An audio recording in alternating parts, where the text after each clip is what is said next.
I'm late. I had to stop by the Wax Museum again and give the finger to FDR. We know Al-Qaeda, Zawahiri, is supporting the opposition in Syria. Are we supporting Al-Qaeda in Syria? Well, it's a proud day for America. And by God, we've kicked Vietnam syndrome once and for all. Thank you very, very much. I say it again, you've been had. You've been took. You've been hoodwinked. These witnesses are trying to simply deny things that just about everybody else accepts as fact. He came, he saw, he died. But we ain't killing their army, but we killing them. We be on CNN like, say our name, bitch, say it 3 times. The meeting of the largest armies in the history of the world. Then there's going to be an invasion.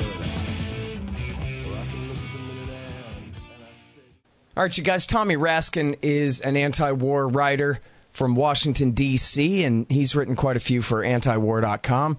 And this one is really important and really interesting. Spinning Rwanda in the grand cult of U.S. empire. Welcome back to the show, Tommy. How you doing? I'm doing well. Thank you, Scott. Good, man. Very happy to have you back on the show here. And happy to read this. It looks like you read a book by Helen Epstein. Tell us about it.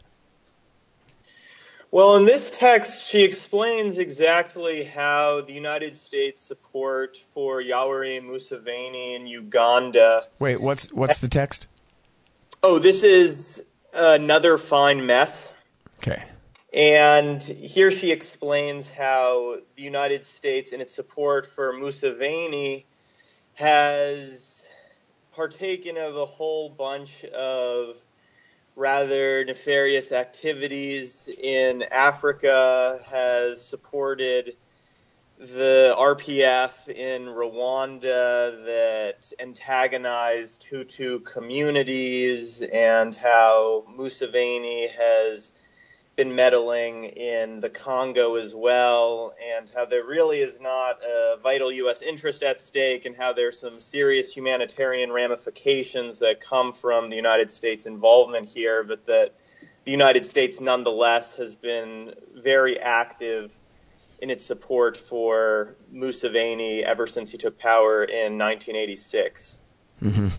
And now, so this is the thing about it, right, is there's this famous movie, Hotel Rwanda, with Don Cheadle, and which is a great flick, you know, as far as movies go about things. And, you know, in the entire narrative of certainly the democratic so-called humanitarian interventionists, Rwanda is everything, right? It's like a biblical story or something at the foundation of the American empire, that one time back in the Clinton years, there was this horrible genocide that broke out, and Bill Clinton, a.k.a. the USA, was so interested in himself, and we were so interested in ourselves that we didn't even care. And right. And it was just the worst thing that ever happened. Many hundreds of thousands of people were butchered to death, and we should have done something, right? And so... But that's not just like something I heard on the news. They really ran with this. This is the basis of Samantha Power's book, A Problem from Hell, and the entire responsibility to protect the RP2 doctrine and all this. And this is the narrative that they embraced, for example, partially in Iraq War II on the liberal side, but especially we saw in Libya, where they directly cited Rwanda. And it was like, this is Susan Power's chance to prove her thesis that, you know, what if there was a genocide in Africa and we didn't wait around for it to happen, but instead we intervened instead? And it didn't matter that the DIA and the CIA said it was all BS, and Gaddafi wasn't about to do a genocide in Benghazi anyway. It fit within their framework. So, right. Without Rwanda, think how much weaker the liberal case for intervention would be. I mean, this really is something, isn't it? It's the reason I wrote the piece, Scott. I'm sure that you have had to deal with all sorts of questions regarding the necessity of U.S. intervention in this place or that drew its premise from the notion that if the U.S. should have intervened in Rwanda, then it is necessary for the U.S. to intervene in Libya. Then it's necessary for the U.S. to intervene in Syria. Then it's necessary for the U.S. to keep troops in Afghanistan in order to ensure that there's not a bloodbath there once the U.S. leaves Afghanistan. My point here is that we have found that the U.S. imperial cult so often draws upon various facts from Rwanda in order to argue that it is necessary today for the United States to expiate its sins by intervening in this part of the world or that part of the world.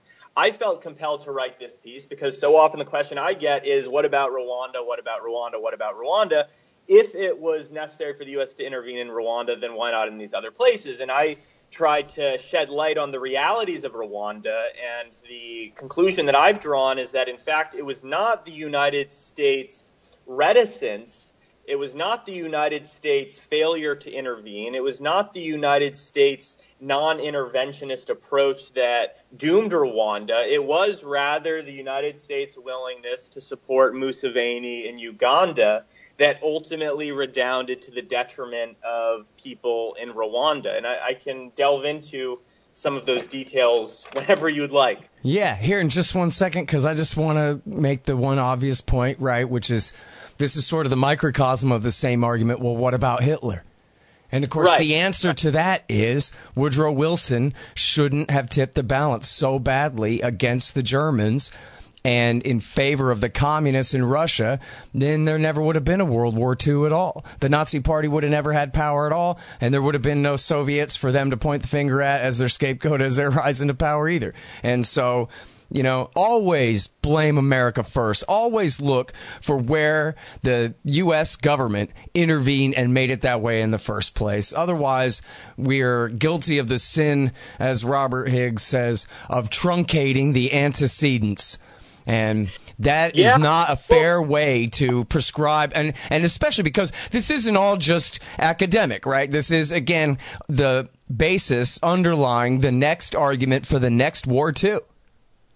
Well, right. And I would say that in the World War II example, you find that, as you point out, it was, in fact, the United States' willingness to support the Allies' bombardment of Germany that produced a great deal of resentment that ultimately led to the rise of the Nazis. Herbert Hoover said that the blockade of Germany was one of the greatest sins that he had ever witnessed. And this was after the fighting had ended in World War I, but the Allies kept the blockade in place in order to ensure that the Germans would sign at Versailles. So you find that when the United States and its allies meddle in these foreign lands by tipping the scales, as you might put it, by antagonizing one population, it ultimately produces a backlash. And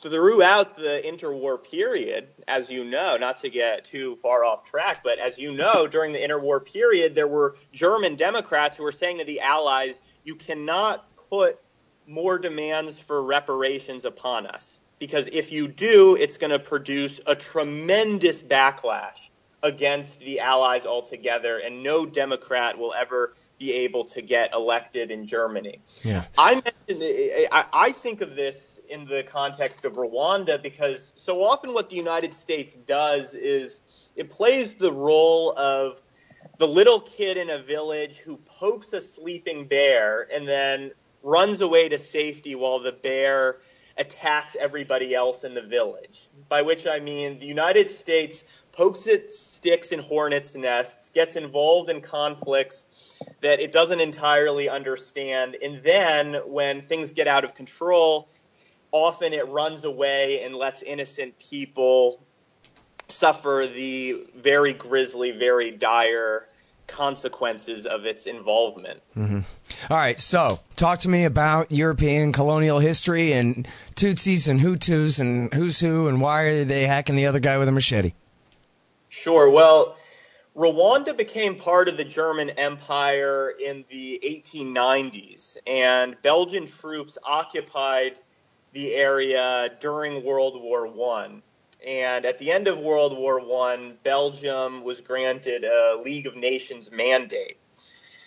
The Belgians favored the Tutsis. The Tutsis were one of the groups that was most prominent in Rwanda.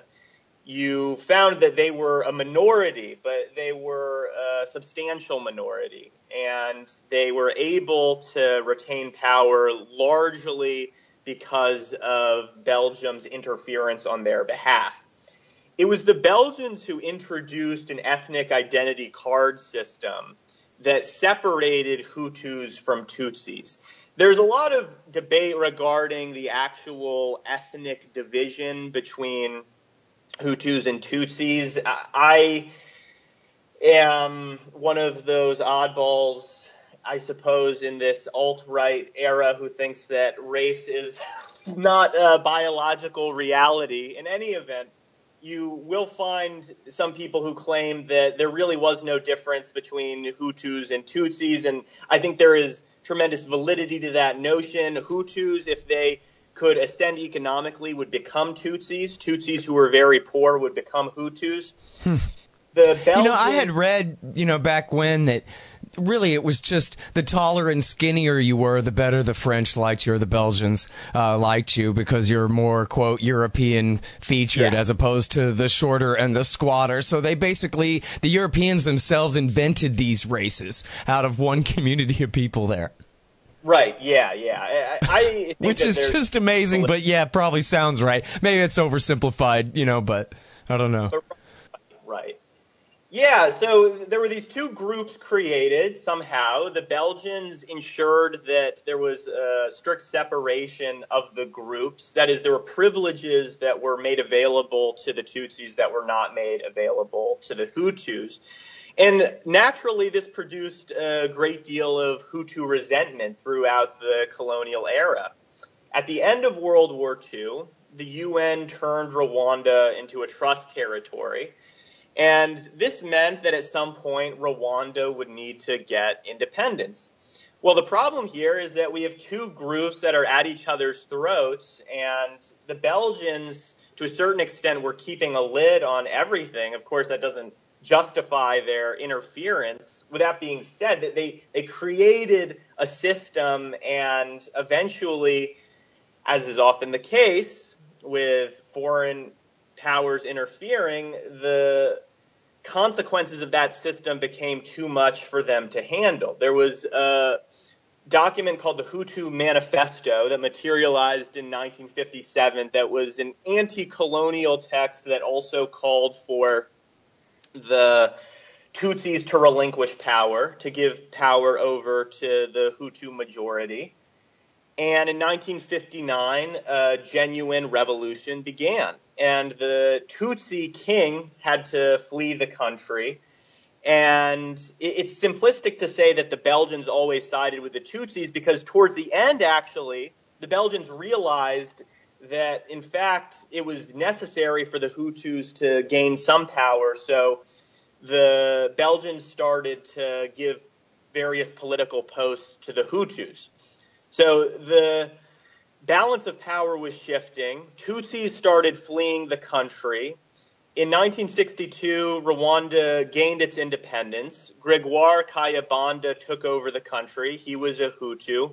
But there was a hope among many Tutsis that they would someday be able to retake the country. And we can stop there for a moment if there's anything that we want clarified. But the bottom line here is that from the outset, there was tremendous tension between the two parties. And it was not the case that there was one side that was attacking the other. It went both ways. Mm-hmm.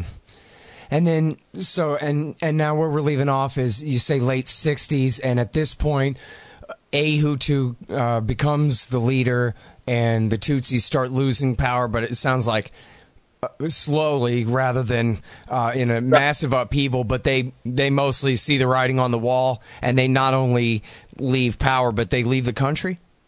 Yeah, so there were thousands who left the country, but in 1963, as early as 1963, Tutsi exiles sought to retake Rwanda. There was a group of Tutsi exiles in Burundi that attacked the country. I say that's early because they had just fled, but the emotions were so raw that there was a sense that they had to attack then and there in order to get their country back. And it didn't work. The Hutus retained power, but the wish of many Tutsis to return did not go away. Then we have in Burundi, to complicate the picture a little bit, we have a Tutsi-dominated army that starts massacring Hutus in 1972, which shows that the ethnic tensions here are not limited to one country. We have these ethnic tensions in Rwanda, but we also have them in Burundi. Then in 1973, a man by the name of Habyarimana... Which, by the way, I'm sorry to interrupt here, but yeah. were Burundi and Uganda were also Belgian colonies, or they belonged to others? Or Germany was in here somewhere too, you said, right? Yeah. So Germany lost its control over Rwanda as a result of World War I. So Belgium swept in 1916. There was control of Burundi as well, and the British controlled Uganda. Okay. Yeah. So in 1973, Juvenal Habyarimana ousts Kayibanda. Now, Habyarimana is another Hutu. He takes power, and he's the guy about whom we often hear when we contemplate how exactly the Rwandan genocide came to pass, because he was the guy whose airplane was shot down in 1994 and whose mysterious killing, we can delve into that a little later, led to the genocide that followed. It basically started the next day. Anyway, he was in power, and meanwhile in Uganda, to return to the text that I was discussing earlier, in 1986, we have the National Resistance Army come to power, ousting a guy named Tito Okello, and Museveni becomes a U.S. ally very quickly. This is where the malign hand of the U.S. becomes apparent. Museveni meets with President Reagan a few times. President Reagan invited Museveni to his ranch. Museveni even hired President Reagan's son-in-law, Dennis Ravel, or rather his public relations firm, in order to make it seem as though Uganda under Museveni was going to be a stalwart, staunch, devout U.S. ally. And the U.S. totally capitulated. That is, the U.S. gave in to all of these demands for assistance. The U.S. started selling arms to Uganda because the idea was Museveni was going to be the leader of Africa on the United States' behalf. And meanwhile, he's supporting some really sordid, really nefarious factions within the country, including some Tutsi killers who were ready to retake Rwanda. So in 1990, the RPF, the Rwandan Patriotic Front, with assistance from Museveni, who's a U.S. ally, let's remember, invades Rwanda, with the idea being that the United States, or rather that Rwanda would be retaken by its rightful Tutsi leaders. Meanwhile, in Rwanda, this is an important point, the ethnic tensions had actually been dissipating. I'm not saying that there was no ethnic tension in Rwanda before the Tutsis invaded. I will say, though, that the ethnic tensions were not as conspicuous as they once were. Habyarimana was a corrupt guy, like many leaders are, and he was giving a lot of assistance to some of his Hutu allies. So it was not the case that there was a tremendous focus at the time on the Tutsi-Hutu split. But when the RPF invaded, that all shifted. When the RPF invaded, there was a lot of fear among the Hutus that the Tutsis were trying to reimpose their lost rule, that the Tutsis were intent on subordinating the Hutus the way they once had. As Epstein pointed out, there were tales circulated. Many of them were accurate about the Tutsis spitting in the mouths of Hutu when the Tutsis were in power, and this terrified the Hutu. I can stop for a moment if you have any questions, but the bottom line at this point is just that it was the invasion of Rwanda that largely scared the Hutus back into this ethnic awakening. Mm-hmm. And now, so what was Washington's role in encouraging Museveni to back the Tutsis in their invasion there? Was the whole thing was a CIA plot, or this was just their guy off on another agenda? Well, what's interesting, Scott, is that Museveni actually perhaps had the good sense, we could say, to deny that he was involved. He knew that the United States recognized that this was not the best idea. Now, there is some scholarship suggesting that, in fact, the United States might have been more active in supporting the invasion directly. It's important to note that Paul Kagame, who's now the president of Rwanda, who was one of the leaders of the RPF at the time, had been in the United States and left the country in order to participate in the invasion. The idea, though, I think, based on the scholarship that I've seen, is that the United States was just willing to turn a blind eye. I think the United States knew that Museveni was not being entirely honest. In any event, the United States didn't care because the United States wanted an ally in Uganda. So Museveni supports these Tutsis who wreak havoc in northern Rwanda when they invade in 1990. And I would be remiss not to mention that it's not as though they needed to. Some people say that they needed to invade in order to ensure that the Tutsi exiles had a right to return to their country. Well, in fact, Habyarimana, as early as 1988, had considered various proposals that would have allowed the Tutsis to come back into the country. But Habyarimana was not at the negotiating table with an honest interlocutor. Habyarimana found that the Tutsi killers in the RPF ultimately were not interested in negotiation.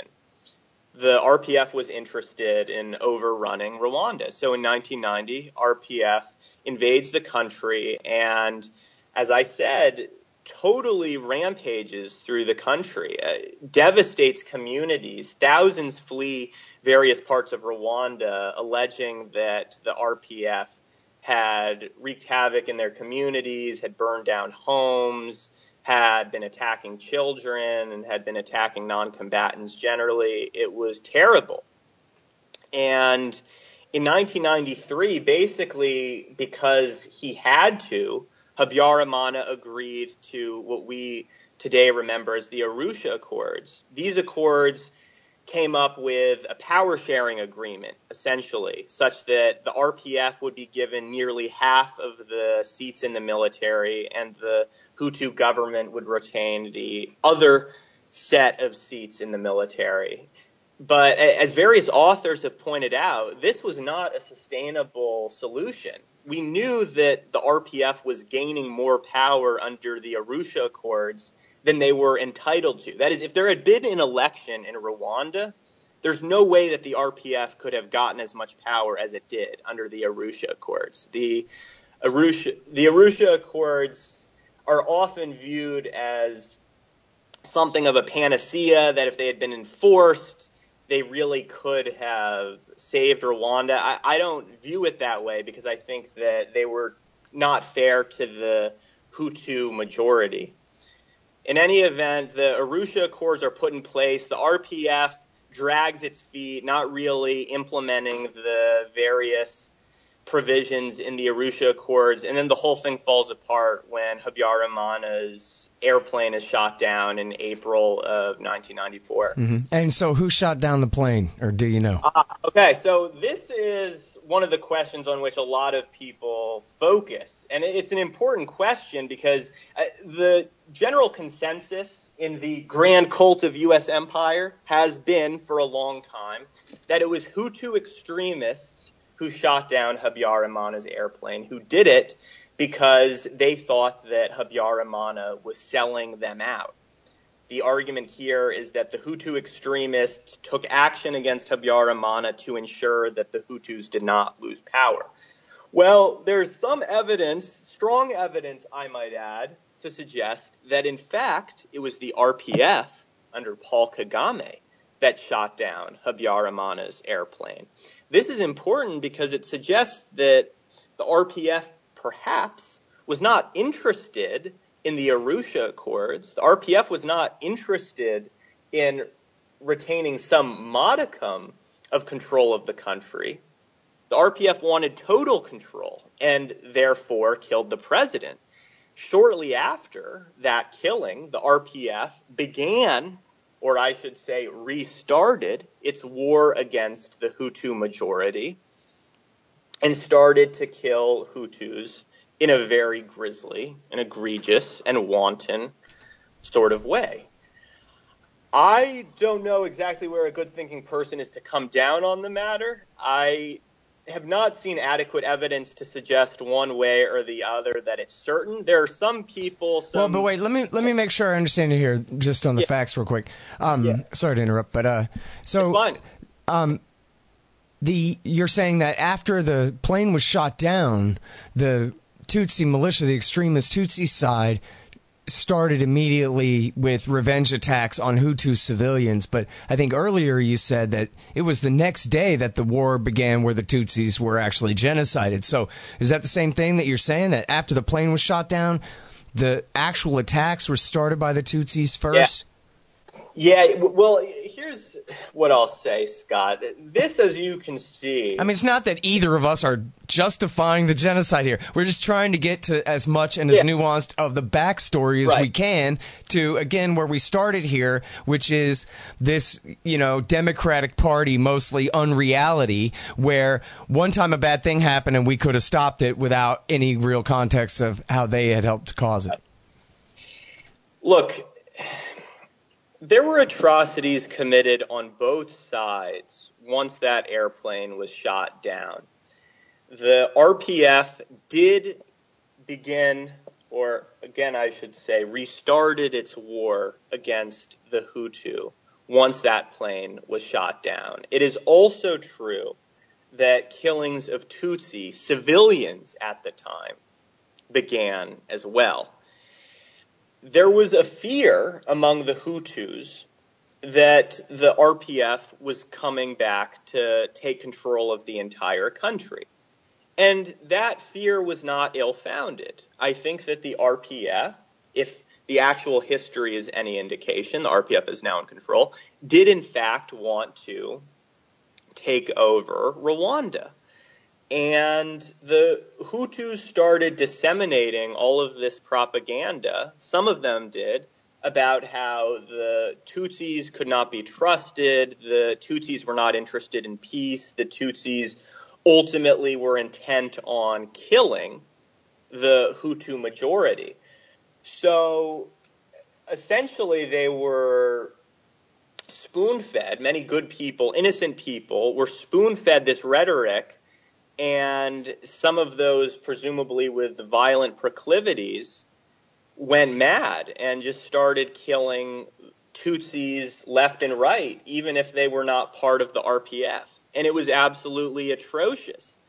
But here, as in other areas, we have to recognize that it was not that there was some diabolical tendency embedded within the Hutu heart that ensured that the Hutus would start killing people in this way. This was in response to political changes on the ground. There was a fear that the Tutsis were coming back.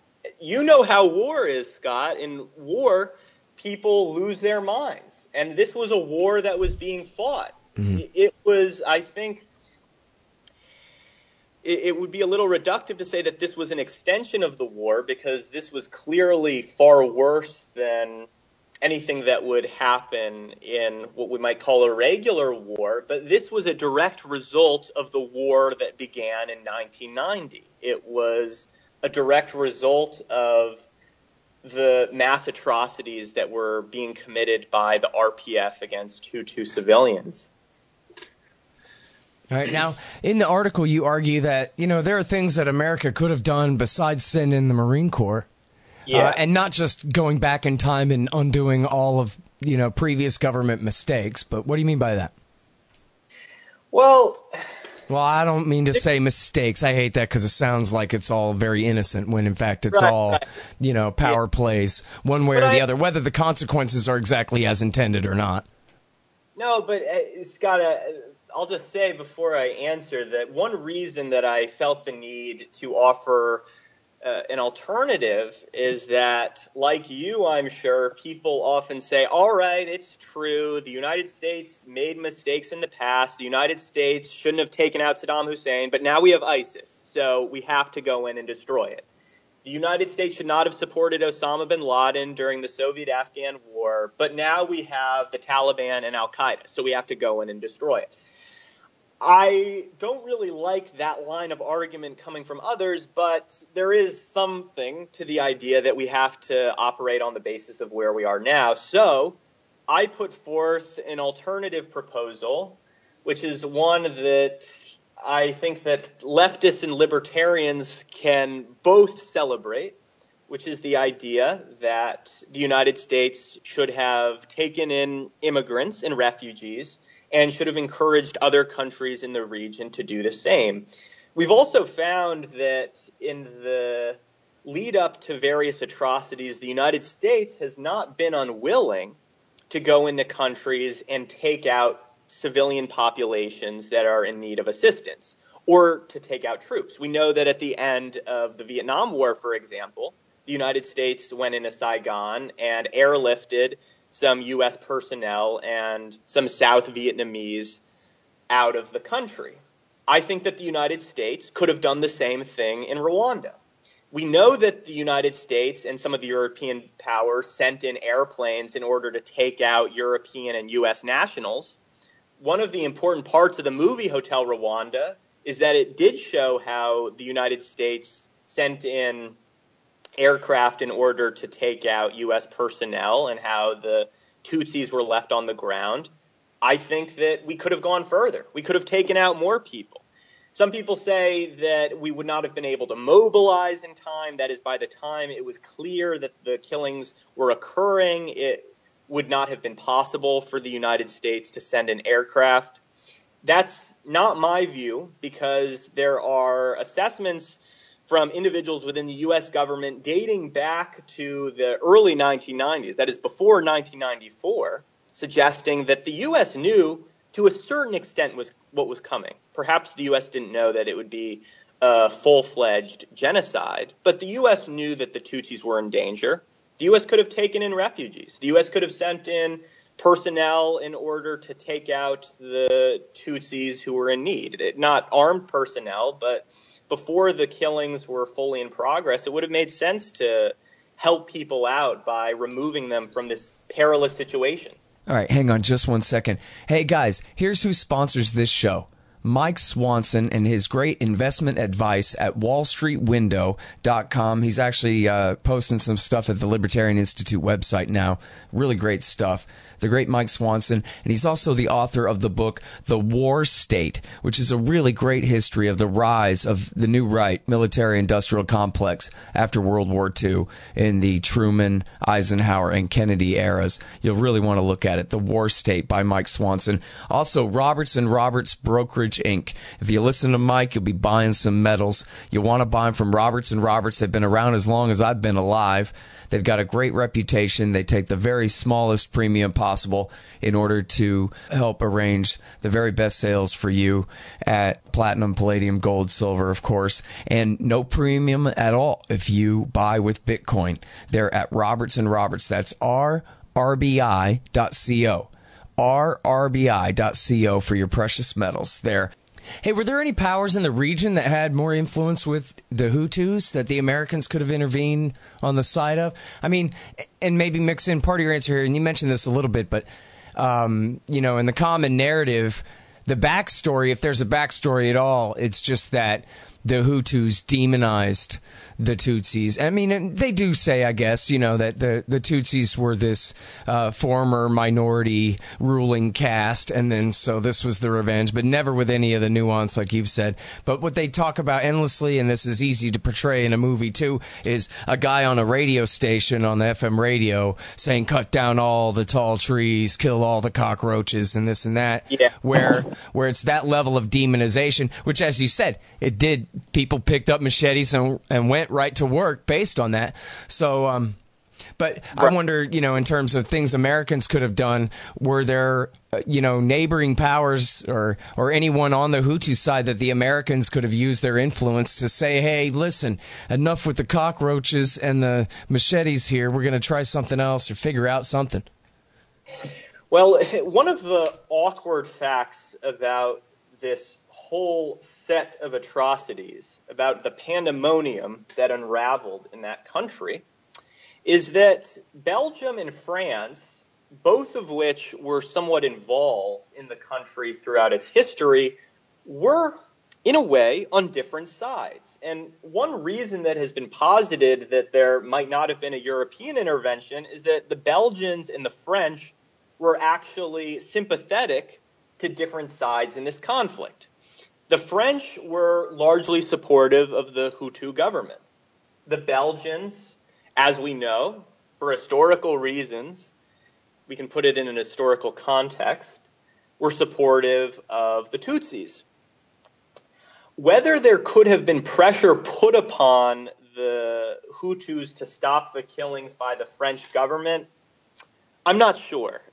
I tend to think that... Well, look, I gotta say, when I was saying neighboring powers, I wasn't thinking France, one of the greatest powers in the history of humanity, right? I was just thinking like, hey, maybe somebody in the Congo or something could make a phone call. So... When your answer is, oh, yeah, actually, the power that was friendly with the Hutus were the French, then, yeah, now tell me again how they didn't have enough influence to do anything about this?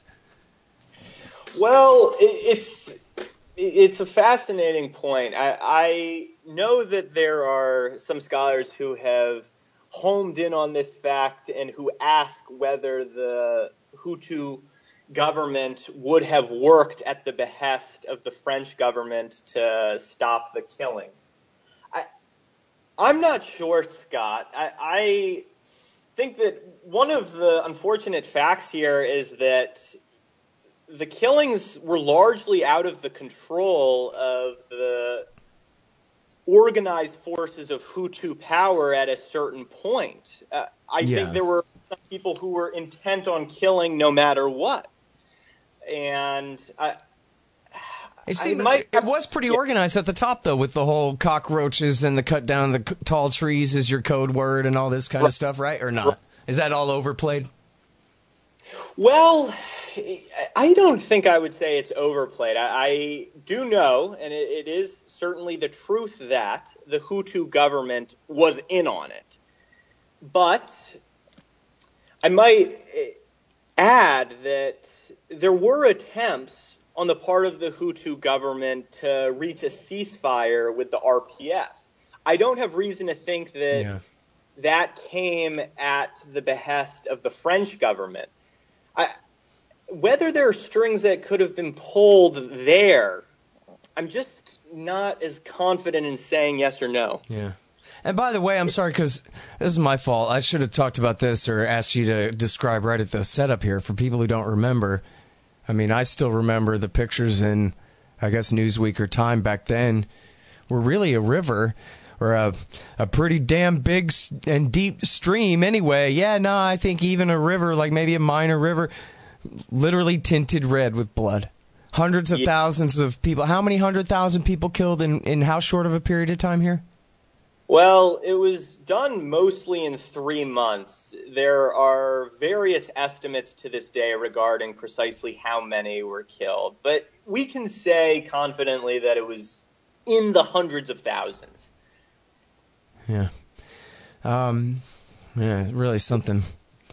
And, actually 3 months is a longer period of time than the way I remembered it. So that's a lot of hacking people to death with everybody else standing around watching. So I could see how it makes such a powerful narrative for the Democrats, because those who did want to intervene, like, Samantha Power and them, they must have been absolutely beside themselves as this was all playing out, right? Yeah, well, yes. And most of it was in the earlier portion of that 3 months. But let me just say, regarding the pieces by Samantha Power and Susan Rice and some of the other quote-unquote humanitarian interventionists, there seems to be no awareness whatsoever or no willingness to acknowledge whatsoever that the United States supported Museveni, who supported the RPF, whose members rampaged through the country and rekindled Hutu fears of the Tutsi minority. It just doesn't seem to appear on their radar. There is, I think, a reason for it, and it serves imperial purposes, which is that the United States, to the extent that it transgresses, to the extent that it messes up, always messes up by doing too little. That is the idea that we are being fed. We are told, we are expected and asked and demanded to believe that the United States is not always perfect, but when it makes mistakes because it lacks conviction. It lacks the moral fortitude and confidence necessary to take steps on behalf of those in need. What I try to say in this article is no. If the United States had not supported Museveni, it's likely that none of this would have happened. If it still would have happened, the United States could have taken other steps before the genocide in order to save the Tutsi minority in Rwanda. It is not the case that we should have gone in, as Bill Clinton says in his memoir, in order to save people. There's one additional fact. I know I keep coming out with these additional facts, but it's just so convoluted and complex. This is crucial. The RPF under Paul Kagame did not want a foreign power to intervene. It was said to the Belgian on the ground, the UN peacekeeper Romeo Dallaire, that if there is a foreign force sent in, the RPF will fight it. And this makes sense, Scott. The RPF was trying to win a war. The RPF did not want to be forced to the negotiating table at the hands of a foreign interlocutor. RPF was worried that if there was going to be a UN force or a U.S. force that came in, this force would try to create another power-sharing agreement, much like the Arusha Accords. And how's that for public choice theory for you, folks? where your Tutsi security force is willing to get your entire population butchered to death rather than share power. Well, yes, exactly. See, we're told that the U.S. didn't go in, and it's a terrible shame because the Tutsi forces were demanding that we go in. Wrong, false, incorrect, Scott. That's not what happened. Paul Kagame did not want the U.S. to go in. And this is the current president that you're talking about. Yes, that's right. That's absolutely right, yeah. Because he was trying to win a war. And there are some scholars, I think one of them is an associate of Noam Chomsky who passed away. Edward Herman is his name, and he wrote a piece. He's the co-author. He's really the primary author of Manufacturing Consent. Right, that's right. And he also wrote a book called The Politics of Genocide, which is a very controversial piece. People allege that he's a Rwandan genocide denier. Again, I don't know where a good-thinking person is to come down on that, but the merits of other parts of his case, in any event, are very strong and undeniable. He says that after the Rwandan genocide ended, whatever the genocide looked like, the Hutus largely fled the country. About 1.5 million Hutus fled the country during this period. Many of them fled to Zaire.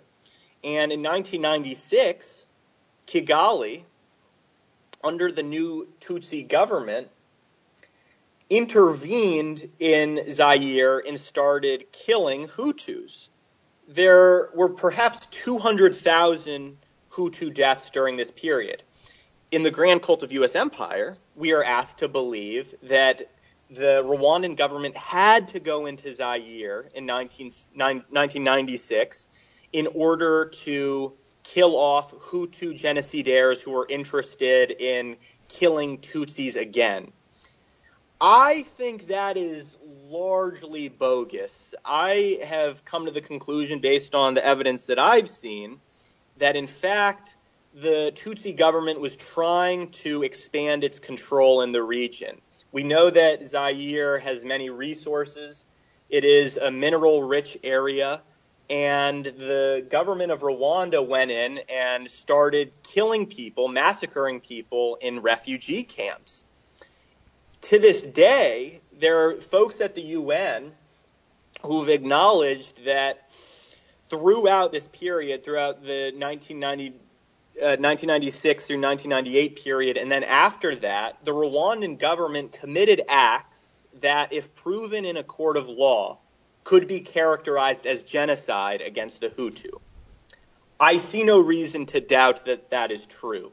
Kagame's government has committed some of the most barbarous abuses in the region, and he has received assistance from the United States in doing it. And how odd is it, Scott, that our beloved humanitarian interventionists have virtually nothing to say about it? Yeah, exactly. Well, same thing with Somalia, where, they're the ones who caused it. So, yeah, if anything, they'll blame al-Shabaab, but mostly they don't talk about it at all. Right, exactly. Yeah, it's exactly right. And it's interesting how, in the grand cult of U.S. empire, we select certain cases of atrocities on which to focus. Let's remember, what befell the Tutsis was absolutely disastrous, and what Hutu genocidaires did was utterly contemptible. It cannot be justified. I think there is a danger, though, in reducing this to a conflict in which one side was entirely right and another side was entirely wrong. The RPF, as we know, stoked the ethnic tension, and in neighboring Burundi in 1993, Melchior Ndadaye, who was the president at the time, was killed by Tutsis who alleged that he, a Hutu, was threatening genocide against the Tutsis. And a lot of Hutus at that time fled into Rwanda, and many Hutus in Rwanda were saying, look what they did to Ndadaye. Look at what they're doing to the Hutus in neighboring Burundi. If that's any indication, it seems that we might have a genocide coming our way. Of course, that does not justify what they did, but it gives us some context. Yeah. Well, and, as you said, and as we talked about at the beginning here, and I love this title of this book, of this article, and I love the title of this article, Spinning Rwanda in the Grand Cult of U.S. Empire. It is almost like World War II. It's this major chapter in the civic religion, in the foreign policy religion of the United States, where, regardless of, what you might be able to remember about Iraq War II or the CIA in Syria the last few years or whatever, America is still basically Christopher Reeve as Superman, here to save the kitten from the tree and help the poor people because, as one major example, remember that time we stopped Hitler, and remember that time we failed to stop the genocide in Rwanda. These are very simple and easy to understand narratives for people who, after all, it's their neighbors that go into the service. It's not like they're evil kids, right? So they join up to be brave and heroic and fight for freedom and goodness and justice. And so it all seems to fit, It's kind of, as long as you don't look back at how actually things got that way in the first place. Well, Scott, let me list for you 3 genocides on which we often focus in the United States. When we talk about genocide, we often talk about the Holocaust, we talk about the Cambodian genocide, and we talk about the Rwandan genocide, all of which are absolutely necessary for us to study, all of which were grisly, all of which were committed by people who were truly heinous. But it must be said that in all 3 of those cases, the United States was meddling in the areas in question in such a way as to ensure, essentially, that there would be a backlash. We saw that this was the case in Germany when the United States starved the country into submission at the end of World War I. We saw that this was the case in Rwanda when the United States supported Museveni, who supported the RPF, whose members wreaked havoc. And this was the case in Cambodia. The United States ousted Sihanouk, put Lon Nol in power during the Vietnam War, dropped 500,000 bombs on the country. And as many dispassionate scholars have argued today, one of the primary recruiting tools for the Khmer Rouge was all of the devastation that was brought upon the country by the United States of America. The Khmer Rouge relied on so much disenchantment with the West in order to argue that we need something different. And ultimately, many innocent people, many innocent Cambodians suffered as a result of it. But we're not told any of this. Usually, every so often, we'll hear some acknowledgement from the neocons and neo-libs that the United States probably should not have hit Cambodia so hard. Perhaps the United States was fair, or rather unfair, to Germany at the Treaty of Versailles when that was signed.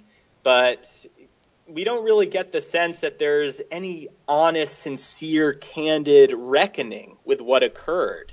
The notion is, yeah, mistakes were made, but now we have to go in order to stop any future Cambodia, any future Rwanda, any future Holocaust. Yeah.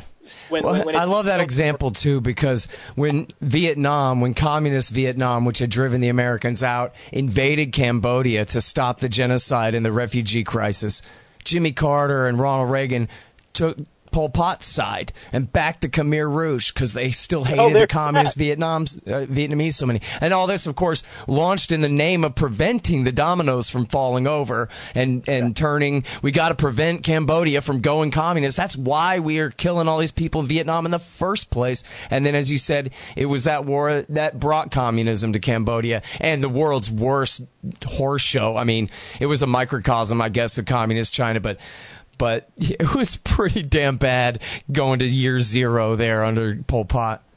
Right. Yeah. Millions killed, right? 2 million people or something. Almost as many as the Vietnam War itself.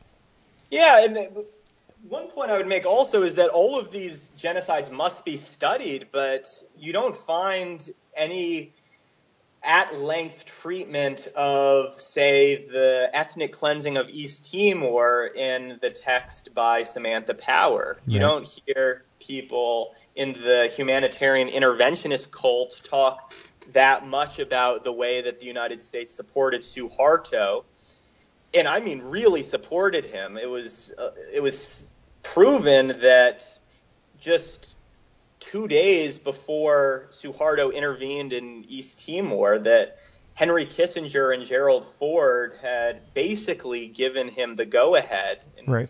And U.S. weapons were used in the process. In any event, we're not told about that. We're not asked to lament the fact that that occurred in the way that we're asked to lament the fact that the Rwandan genocide and the Cambodian genocide occurred, because these were genocides that were not committed by U.S. allies. Yep.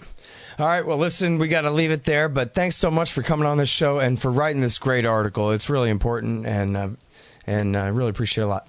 It was my pleasure, Scott. Thank you. All right, you guys. That's Tommy Raskin writing at antiwar.com, spinning Rwanda in the grand cult of U.S. empire. All right, you guys, and that's the show. You know me, ScottHorton.org, YouTube.com/Scott Horton Show, LibertarianInstitute.org. and buy my book, and it's now available in audiobook as well. Fool's Errand, Time to End the War in Afghanistan. Hey, it's endorsed by Ron Paul and Daniel Ellsberg and Stephen Walt and Peter Van Buren and Matthew Ho and Daniel Davis and Anand Gopal and Patrick Coburn and Eric Margulies. You'll like it. Fool's Errand, Time to End the War in Afghanistan.